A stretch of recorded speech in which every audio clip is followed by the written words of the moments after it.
call on Government Order of the Day number 5. Building Earthquake-Prone Buildings Amendment Bill interrupted debate on second reading.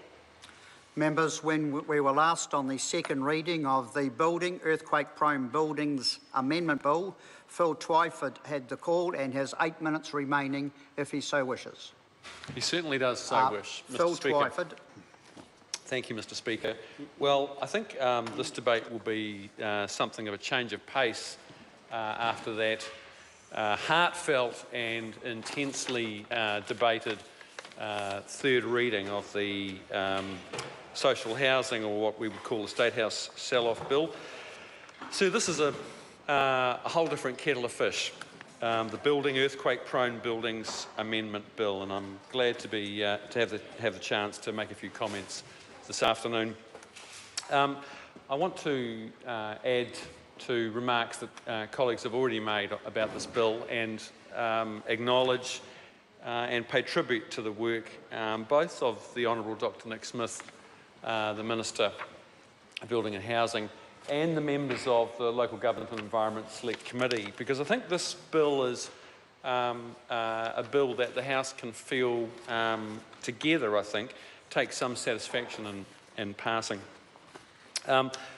The legislative story of this bill goes back to the former Minister of Building and Construction, the Honourable Maurice Williamson, who brought a bill to this House to upgrade and reform the whole system for the assessment and strengthening of earthquake-prone buildings.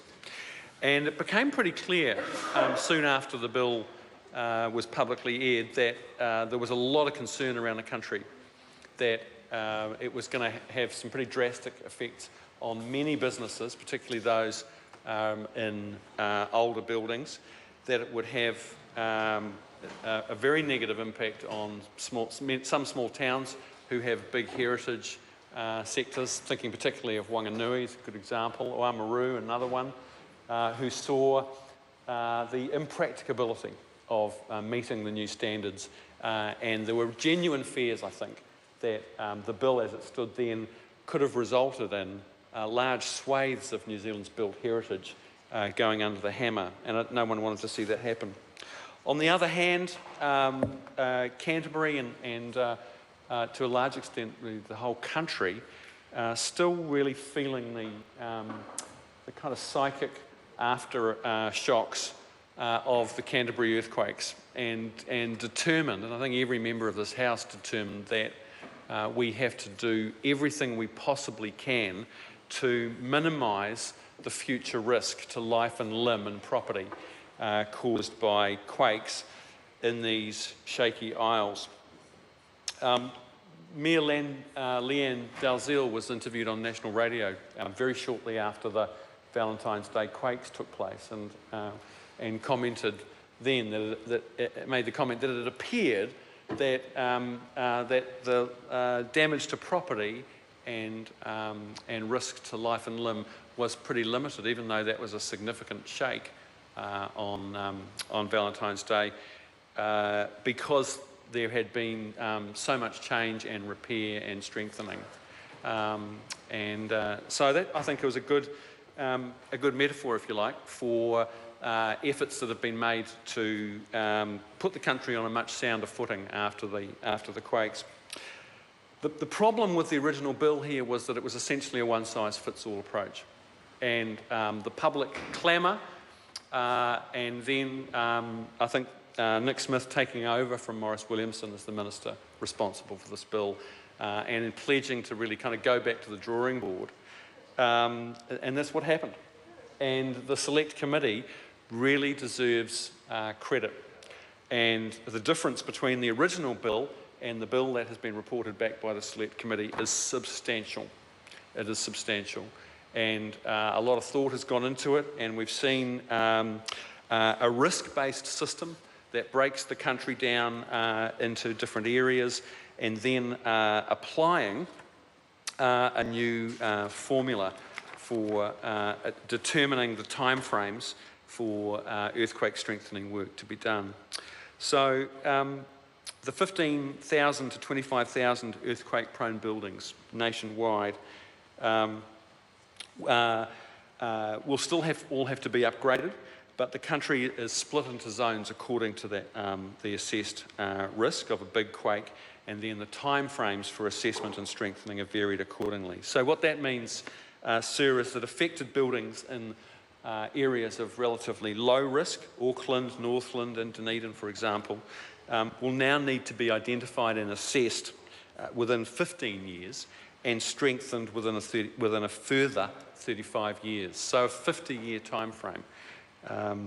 Heritage buildings, which was one of the big concerns that the original bill could have seen the loss of many heritage buildings, can get a further 10-year extension. So that means that we're looking at the possibility of a heritage building in those low-risk areas could mean that it's got a 60-year time frame. So in medium risk areas like Hamilton and Tauranga, the time frame will be 10 years and 25 years for the strengthening to actually take place. And high risk zones like Wellington and Christchurch will keep the existing time frame for strengthening of 20 years. So I think the other thing that deserves special mention, Sir, is this new category of priority buildings. And I want to, as my colleague Megan Woods did, pay tribute to Anne Brower, who was the survivor of all of the unreinforced masonry and parapets and facades that fell onto the red bus and led to the deaths of 35. Sorry, not of 35 people, but of a number of other passengers on the bus. She was the only survivor. And 35 people died from falling masonry, facades and parapets on the day of the big quake in February. So Anne Brower appeared before the Select Committee. She really made the case in a very, very effective way. And as a result of that, this new category of priority buildings has been incorporated into the bill, which covers all of the buildings with unreinforced masonry, parapets, verandas and so on that could fall onto the footpath or streets or public spaces and be such a grave threat. So I think that, so that is probably, those are the main comments that I want to make. The other thing that I think is worth mentioning is, and the Minister commented on this in his opening remarks, is that educational facilities that are regularly occupied by 20 people, hospitals and emergency services, they also get special treatment here and are required to be fixed up within the shorter time frame. Thank you, Mr. Speaker.